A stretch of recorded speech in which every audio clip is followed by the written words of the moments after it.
We'd like you to have this flower. Excuse me, sir, would you...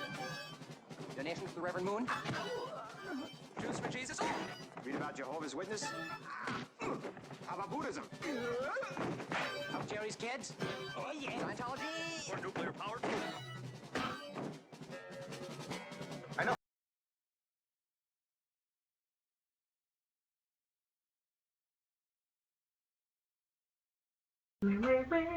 Well, you're on camera. Fix your hair. Oh, fickle. Going to do some... I don't have to fix mine.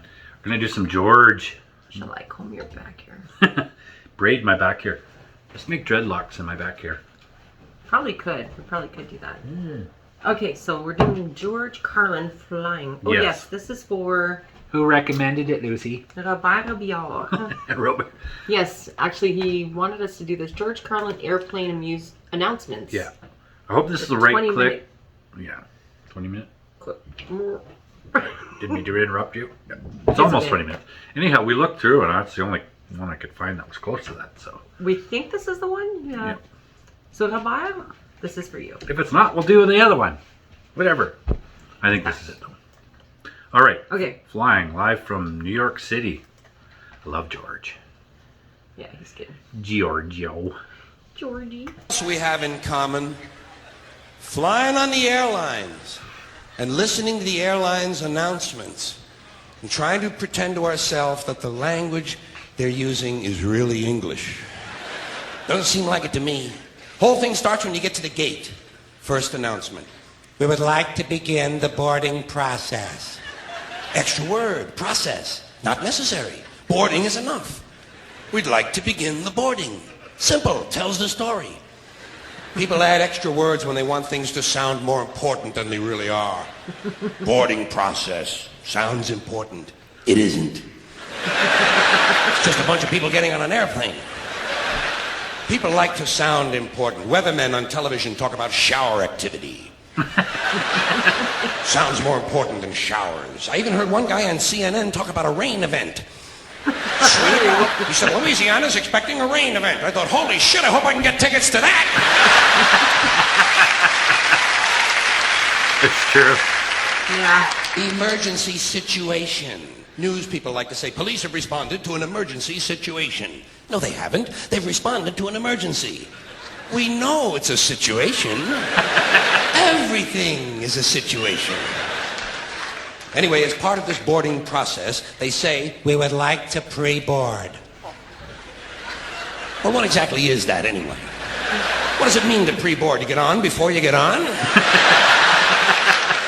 That's another complaint of mine. Too much use of this prefix pre. It's all over the language now. Pre this, pre that. Place the turkey in a preheated oven. It's ridiculous. There are only two states an oven can possibly exist in, heated or unheated.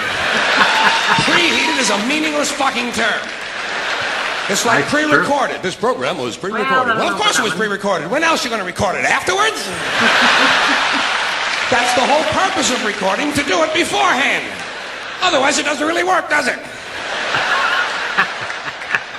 Pre-existing, pre-planning, pre-screening. You know what I tell these people? Pre-suck my genital situation.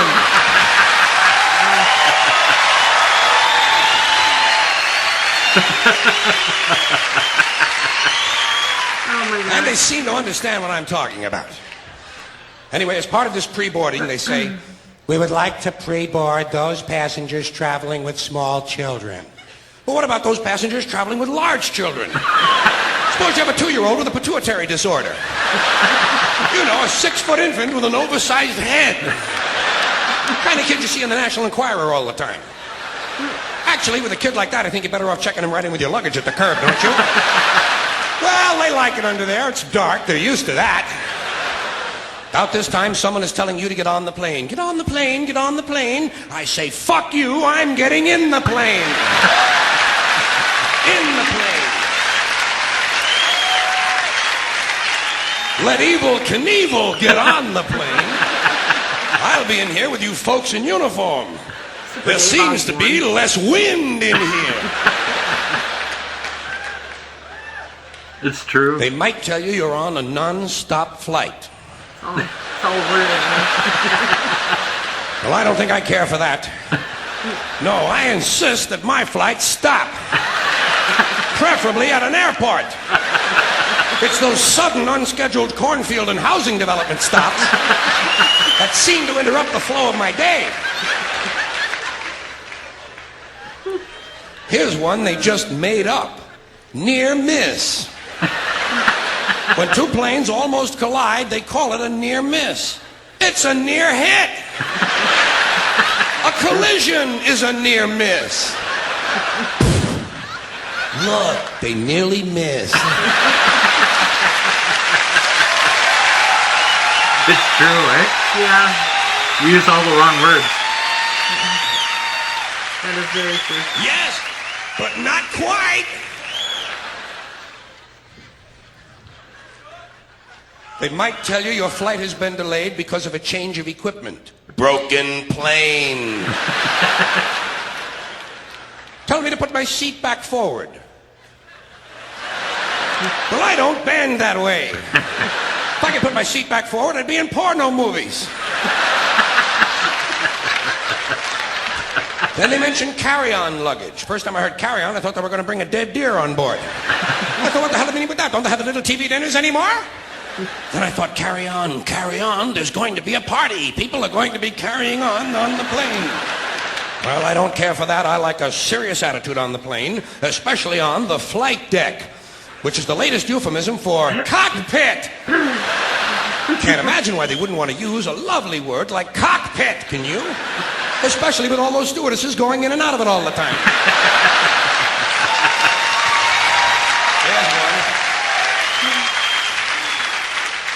There's a word that's changed, stewardess. First it was hostess, then stewardess, now it's flight attendant.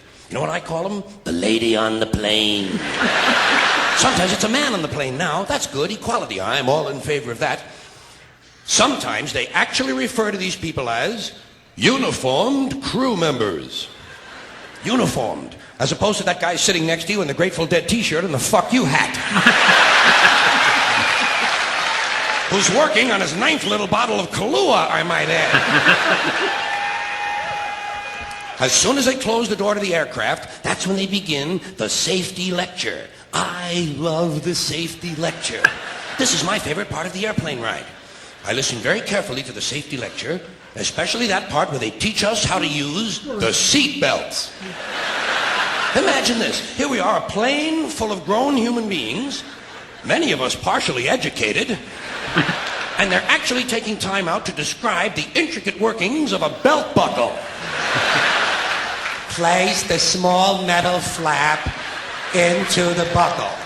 Well, I asked for clarification at that point. Over here, please. Over here. Yes, thank you very much. Did I hear you correctly? Did you say place the small metal flap into the buckle, or place the buckle over and around the small metal flap? I'm a simple man. I do not possess an engineering degree, nor am I mechanically inclined. Sorry to have taken up so much of your time. Please continue with the wonderful safety lecture. Seatbelt. High-tech shit. The safety lecture continues. The next thing they do, they tell you to locate your nearest emergency exit. I do this immediately. I locate my nearest emergency exit, and then I plan my route. You have to plan your route. It's not always a straight line, is it? Sometimes there's a really big fat fuck sitting right in front of you.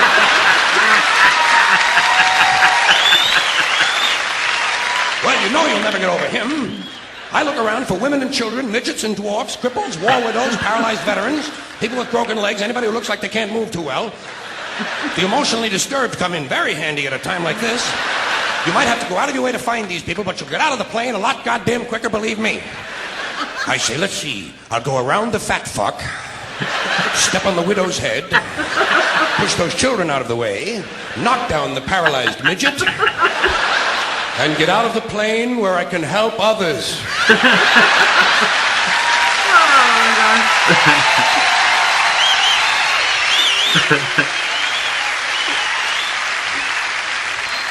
I can be of no help to anyone if I'm lying unconscious in the aisle with some big cocksucker standing on my head. I must get out of the plane, go to a nearby farmhouse, have a Dr. Pepper, and call the police. The safety lecture continues. In the unlikely event... This is a very suspect phrase, especially coming as it does from an industry that is willing to lie about arrival and departure times. In the unlikely event of a sudden change in cabin pressure, roof flies off.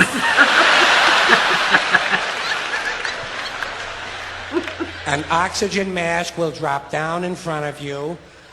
Place the mask over your face and breathe normally.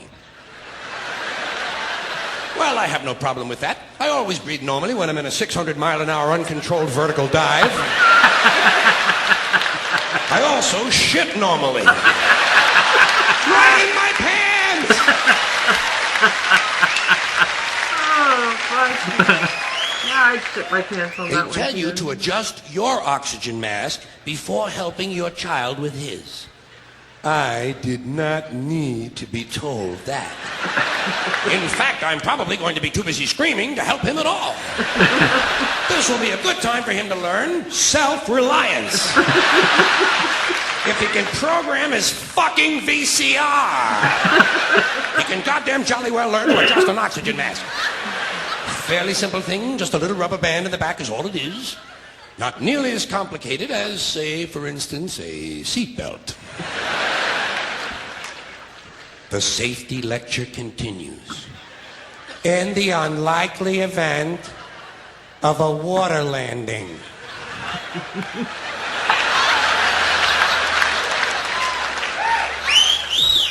Well, what exactly is a water landing? Crashing in the water. Am I mistaken, or does this sound somewhat similar to crashing into the ocean? Yeah? Yeah, make it sound, Your you know. seat cushion can be used as a flotation device. Well, imagine that. My seat cushion. Just what I need.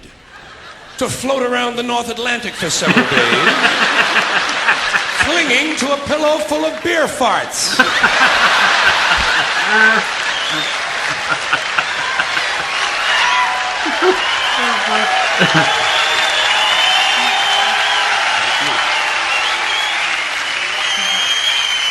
Thank you. The flight continues. A little later on, toward the end, we hear... The captain has turned on the fasten seatbelt sign. Well, who gives a shit who turned it on? What does that have to do with anything? It's on, isn't it? And who made this man a captain? Might I ask? Did I sleep through some sort of an armed forces swearing-in ceremony or something? Captain, he's a fucking pilot, and let him be happy with that. If those sightseeing announcements are any mark of his intellect, he's lucky to be working at all. Tell the captain, Air Marshal Carlin says, go fuck yourself. Air Marshal Carlin.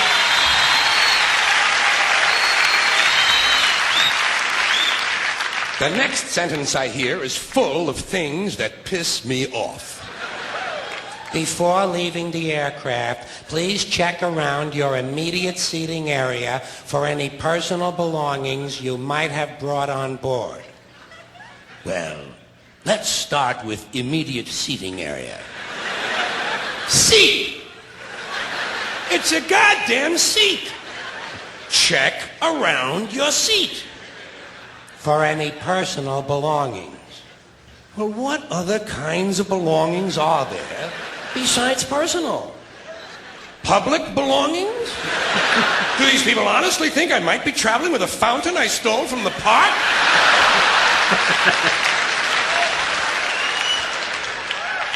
You might have brought on board. Well, I might have brought my arrowhead collection. I didn't, so I'm not going to look for it. I'm going to look for things I brought on board. Would seem to enhance the likelihood of my finding something, wouldn't you say?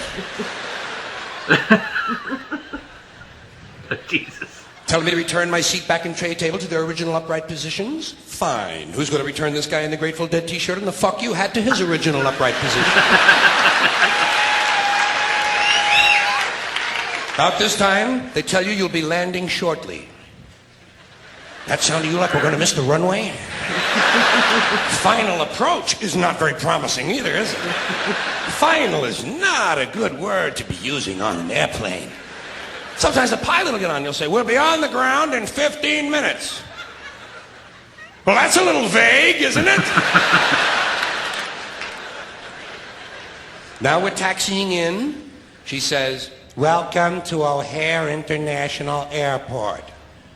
Well, how can someone who is just arriving herself possibly welcome me to a place she isn't even at yet? Doesn't this violate some fundamental law of physics? We're only on the ground 4 seconds. She's coming on like the fucking mayor's wife. Where the local time... Well, of course it's the local time. What did you think we were expecting? The time in Pango Pango? Enjoy your stay in Chicago or wherever your final destination might be. All destinations are final. That's what it means. Destiny, final. If you haven't gotten where you're going, you aren't there yet.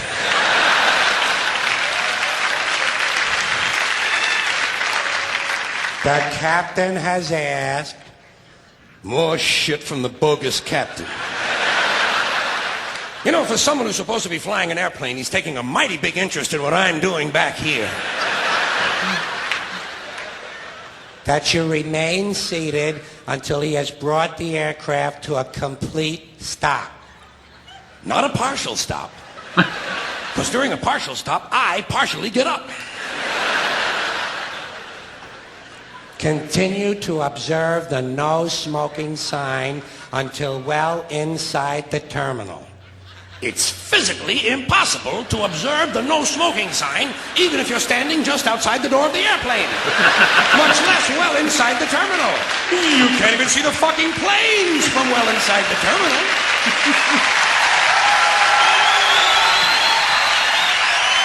Yeah, they might as well just say, don't smoke till you're out of the terminal. Yeah, I guess so. Which brings me to terminal. Another unfortunate word to be used in association with air travel. It's true. And they use it all over the airport, don't they?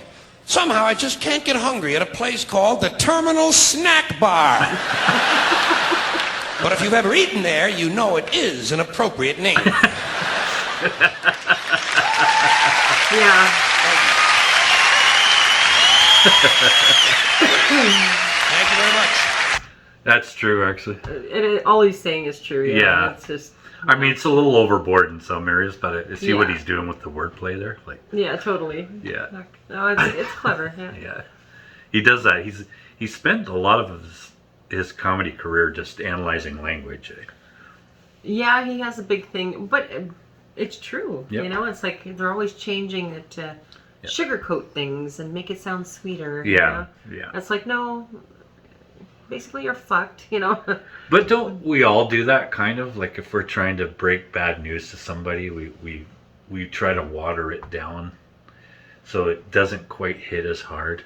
Like, you know, Maybe. instead of saying, hey, grandma's dead, you know, it'd be like, grandma has unfortunately passed on. Yes.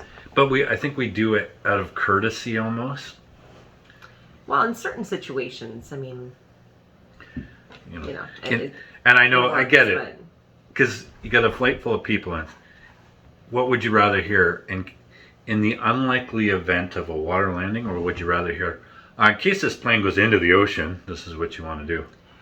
I mean, I wouldn't care, I but get it, but I don't. Yeah, I wouldn't. It'd be like, oh, Yeah. okay, whatever. but I get what they're trying to do. Is like, They're trying not to freak people yeah, out. Like, yeah. But But people yeah. aren't stupid too. They know, like, No. they know when they get on there, there's a possibility this thing could be in the ocean or in the ground. So. just doesn't make them think about it immediately. Yeah, you know? yeah. I guess it's just Oh, well. a comfort thing, but But it's funny the way he describes it. So It is, yeah. It's good. It's good. Thank you for suggesting that, Robert. Yes. Robert Rabiot.